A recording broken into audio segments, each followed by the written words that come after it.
They laughed at him, at his worn-out boots, his faded overalls, the way his hat drooped low over tired eyes. But when that old black man stepped through the glass doors of First Southern Trust Bank with a burlap sack slung over his shoulder and said, "This bank belongs to me," everything changed. It was a Tuesday afternoon in Maple Ridge, a slow southern town where time moved like molasses and strangers were noticed. The kind of place where everybody knew your granddaddy's name and stories were told on porches long after the sun dipped below the pine trees. The kind of place where respect was earned by bloodlines and skin color, still whispered judgments behind polite smiles. The sun outside burned bright, casting long, sharp shadows across the sidewalk, as if the town itself held its breath. Inside the First Southern Trust, the air conditioning hummed, and the smell of fresh paper and coffee lingered faintly. Customers stood in line quietly. A woman in her 60s flipped through a checkbook. A young couple whispered about mortgage rates. Behind the polished counter, the tellers typed and smiled, wearing that small-town Southern charm like a badge. Then the door opened with a slow creak. Heads turned slightly, just enough to see the figure stepping inside. He was thin, stooped, with dark, weather-worn skin. His back was slightly hunched, and his shoulders strained under the weight of a large, ragged burlap sack. It looked heavy, too heavy for a man his age. The sack was stained by time, the kind of old that carried memories no one else remembered. He didn't walk like he was lost. He didn't look around like he needed help. He moved with purpose, slow but steady, toward the center of the bank lobby. Each footstep echoed slightly off the tile floors, drawing curious eyes, but no real concern. Until he stopped, lifted his head just enough to reveal a face carved by time, but steady in expression. Eyes that looked straight ahead, calm, sharp. Then he said it. "I built this bank," he said in a voice that wasn't loud but carried. "This bank belongs to me." The room froze for half a second. Then came the chuckles. A stifled laugh from behind the teller counter. A smirk from a middle-aged man reading the business section. Even Thomas Granger, the branch manager, leaned back in his leather chair and shook his head with a smile that said, "Bless his heart." No one took him seriously. Chuck, the security guard stationed near the front, white, mid-40s, with a stomach full of self-importance, stepped forward. "Sir," he said in a firm voice dipped in condescension, "let's get you a chair. Maybe you got the wrong building." But the old man didn't budge. Instead, he shifted the sack on his shoulder and let it fall to the floor with a deep thud. The sound wasn't loud, but it had weight, a real physical weight that pulled silence back into the room. "I ain't confused," the man said, still calm. "I came to reclaim what's mine." People exchanged looks now, not amused ones, but puzzled. That was when they started to really see him, the way his hands gripped the top of the sack, the confidence in his stillness, the history behind his eyes. "Sir?" Granger called from behind his desk, standing now. "What's your name?" The old man looked toward him, not with hostility, but with something deeper, like he already knew this moment was coming. "Ezekiel Barrett," he said plainly. "Maybe you heard of me." Granger paused. The name rang faintly, like a bell long buried under dust and time. But nothing clicked. "Can't say I have," he said, though a flicker of discomfort crossed his face. Ezekiel gave a small smile, not of amusement, but of knowing. He looked around the bank, slowly, at the polished wood, the glossy marble floors, the brass nameplate behind the counter that read, "Granger and Sons, established 1950. He let out a slow breath. "I laid the first brick of this building," he said, "when this place was nothing but red dirt and concrete bags. I signed the charter. I helped to start the damn thing. And then I was erased." The room stayed quiet. It wasn't laughter anymore. It was tension, confusion, and something else rising underneath the surface.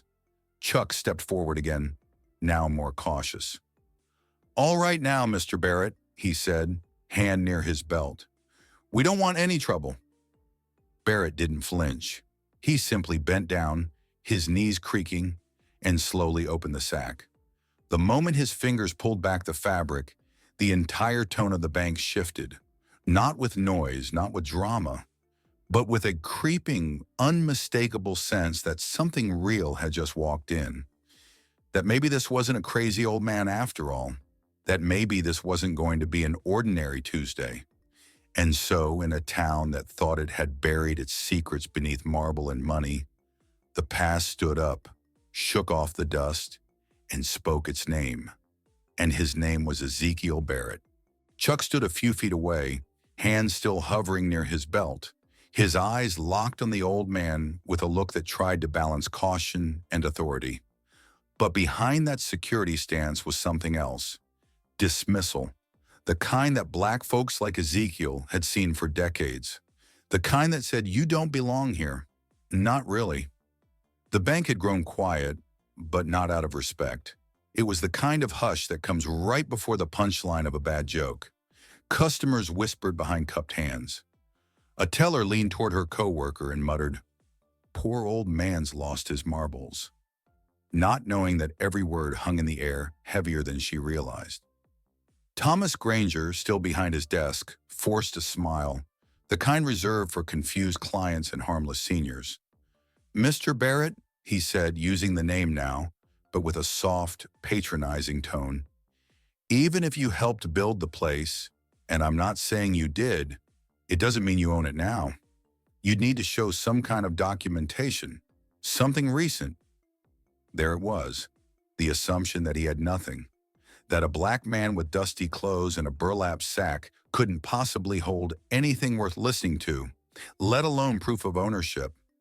In Maple Ridge, they were used to black men being on the maintenance crew, not listed as founders on charter papers. Ezekiel didn't respond right away. Instead, he looked around the room again, this time slower. He saw the polished wood counters, the framed photos of Granger's father and grandfather shaking hands with local officials, and the gold lettering above the vault.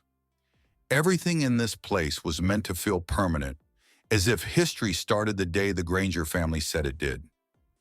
"I've been told to sit down for years," Ezekiel finally said, his voice steady.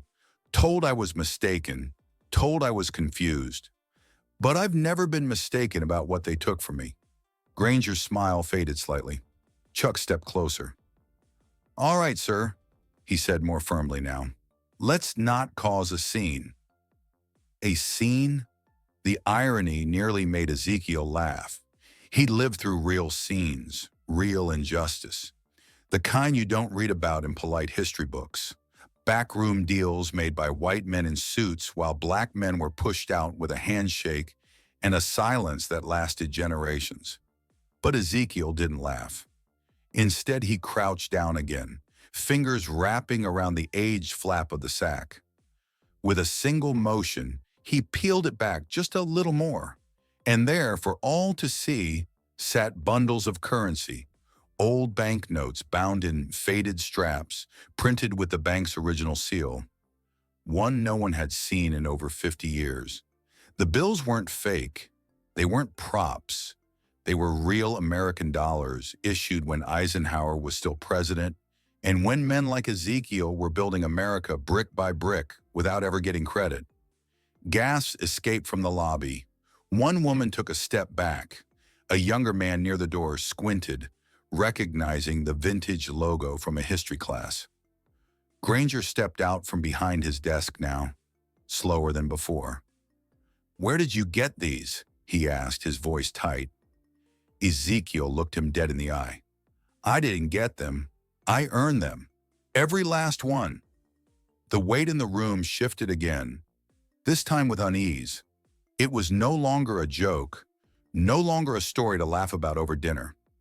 This was a challenge to their understanding of ownership, history, and race. It was a challenge to the assumption that men like Ezekiel were always on the outside looking in. Chuck glanced toward Granger for instruction, but the manager didn't speak. His gaze had fallen to the faded bills, and to the name on the ledger Ezekiel now slowly revealed from the sack. An old leather-bound book with yellowing pages and his signature, written in bold ink. The smirks were gone. So was the laughter. All that remained was a room full of people, standing on a foundation they were just beginning to realize wasn't theirs to claim. As Ezekiel peeled back the rest of the burlap sack, the room leaned in without moving. What spilled out onto the bank's polished floor wasn't trash or rags like some had assumed. It wasn't a desperate man's collection of old belongings. It was money, real money. Bundles of aged U.S. banknotes, yellowed with time but perfectly preserved, each stack wrapped in faded paper bands. The bands were stamped with the original seal of First Southern Trust, a logo the younger staff had only ever seen in black and white photos hanging in the bank's back hallway. The notes were crisp, real, and so old they looked like something out of a museum collection.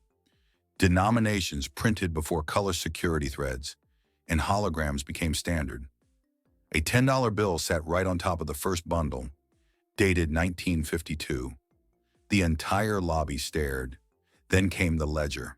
Ezekiel reached back into the sack and slowly lifted out a leather-bound book, its cover cracked and dry, the color of deep mahogany faded from decades of age. He held it like it meant something, and it did.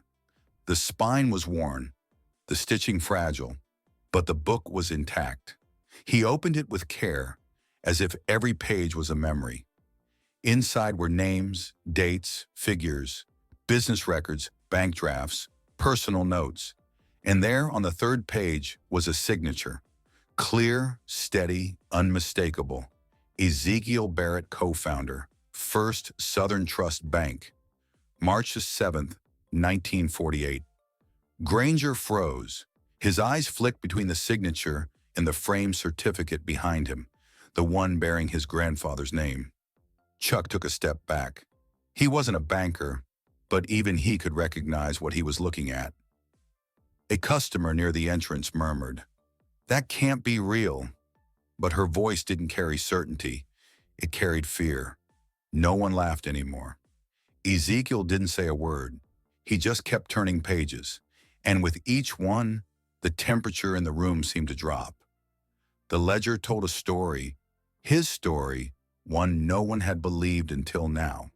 "I kept this," he finally said, not to one person, but to the room, "because I knew one day somebody would need to remember." A silence hung in the air, not awkward, not skeptical, but heavy. The kind of silence that comes when truth enters a room where lies had long been comfortable. Granger stepped forward slowly, unable to take his eyes off the book. This can't be." He didn't finish the sentence. Ezekiel looked up, his voice steady. "You think it's a coincidence that your family's name is up on that wall? That mine was never mentioned in the bank's history tours? I signed the original charter. I funded the first vault. I laid the bricks." He pointed to the marble counter with its brass edges. "You see all this? This wasn't some inheritance. It was a theft dressed up in paperwork." The weight of his words filled every inch of the lobby. The tellers stood frozen.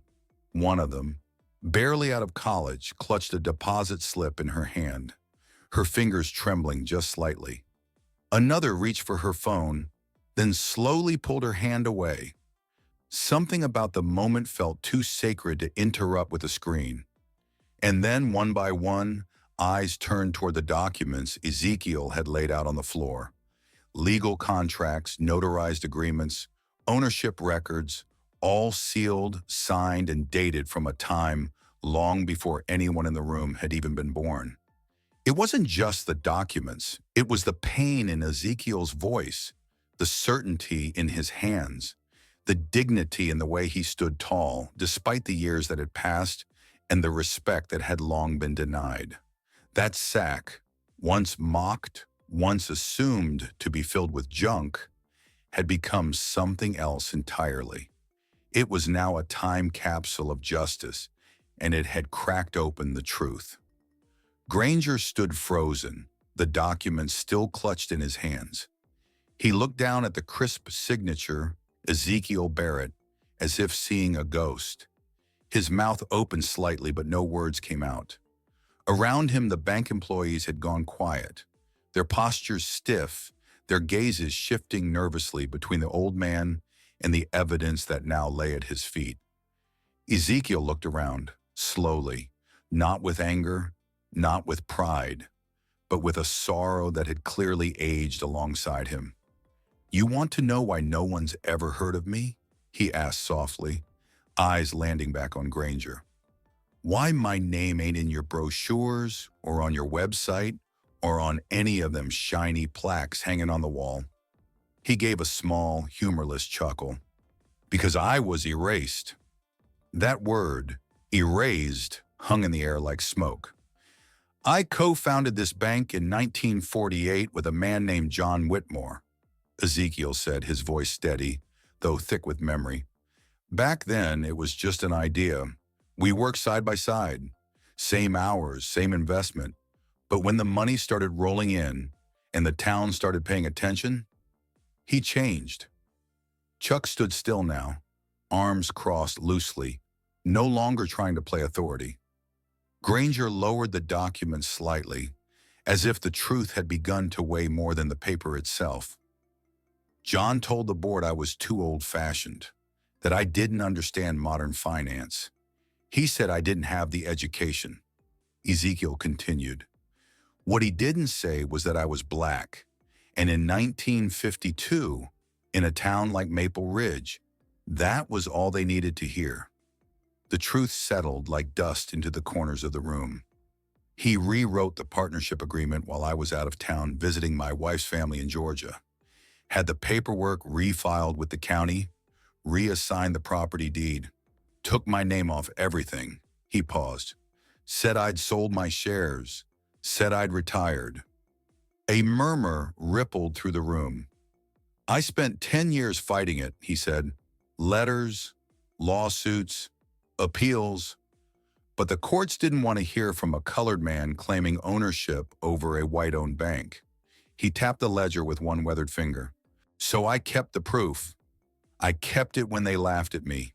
I kept it when my own children told me to let it go. And I kept it every single day they walked right past me like I didn't exist." Granger's voice finally returned, though barely more than a whisper. "Mr. Barrett, I—" But Ezekiel cut him off with a quiet shake of the head. "You don't have to say it," he replied. "This place was built on my labor, my savings, my trust, and they buried me under all of it." He stepped forward slowly, placing one hand on the marble counter he'd once helped install with his own two hands. "I watched men who never laid a brick take credit for my work. I watched as my name was scrubbed from the town's history, like I never existed." One of the younger tellers blinked hard, clearly fighting back tears. Even Chuck seemed unsure of where to place himself in the moment. "They didn't just steal my bank," Ezekiel said, voice firmer now.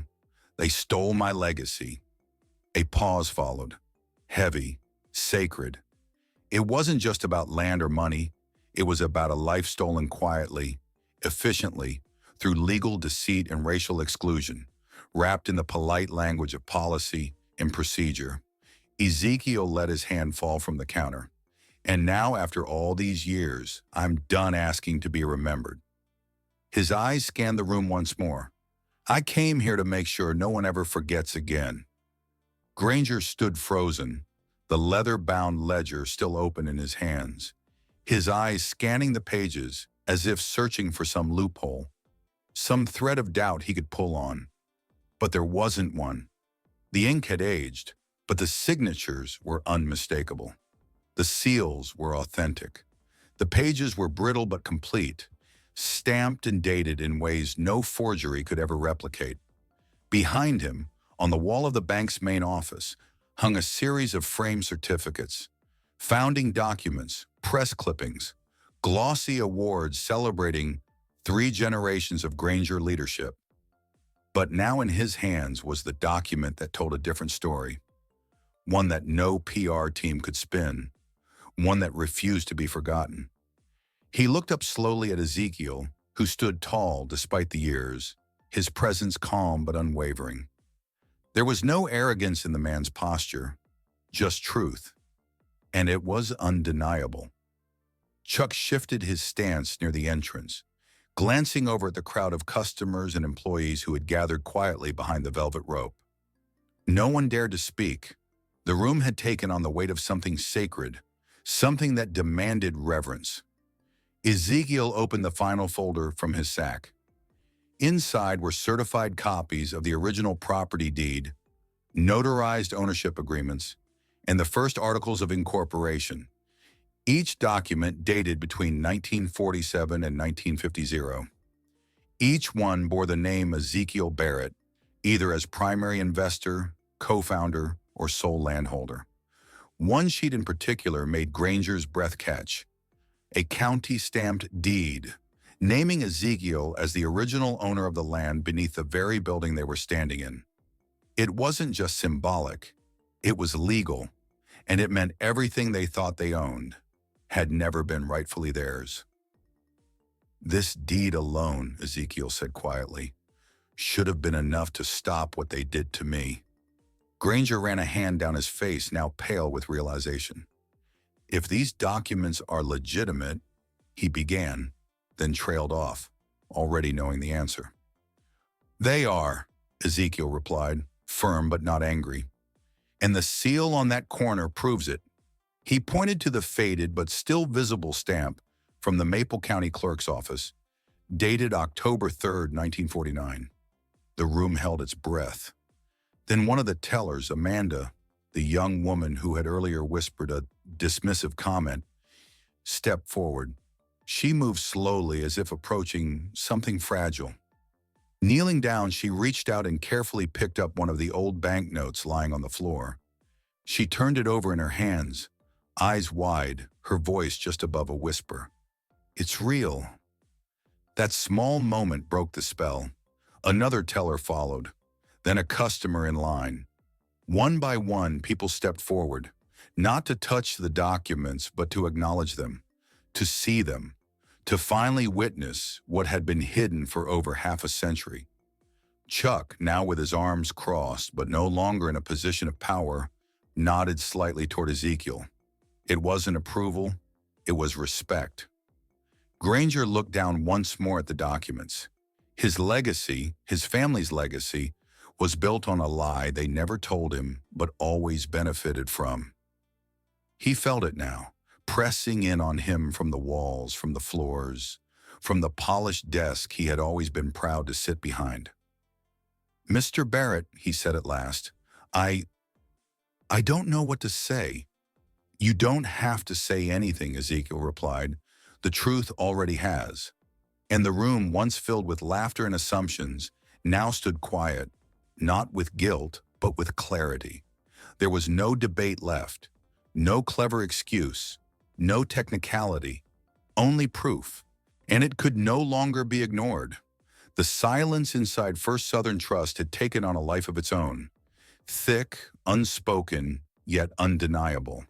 What had started as an ordinary Tuesday had unraveled into a reckoning no one saw coming.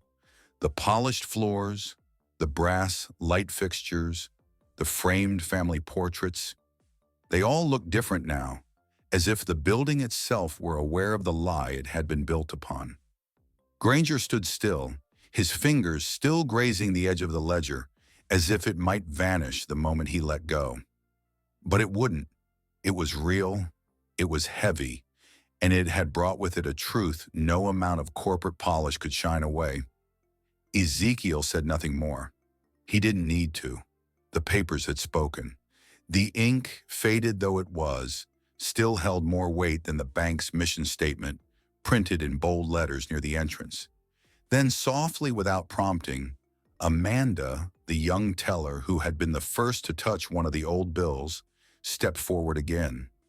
She looked Ezekiel in the eye, then turned to the counter, and with slow, respectful hands, she placed the note on top. She smoothed it out gently, like someone placing a photo on a grave, and that single act rippled through the room. Another teller followed, then a man in line, then the woman who had gasped earlier. One by one, they moved quietly, solemnly, toward the counter. No one spoke. No one had to. They placed the documents, the bills, even copies of their own deposit slips beside Ezekiel's ledger. Not to prove anything, but to honor it. To acknowledge that what they had just witnessed wasn't some story. It was justice knocking on the door of a place that had ignored it for too long. Chuck stepped back, his arms now hanging loosely at his sides. The hand that had hovered near his belt earlier now remained still. He didn't reach for anything. Instead, he gave Ezekiel a single nod. No words, just a quiet gesture of understanding. Granger finally exhaled, the weight of realization pulling at his shoulders.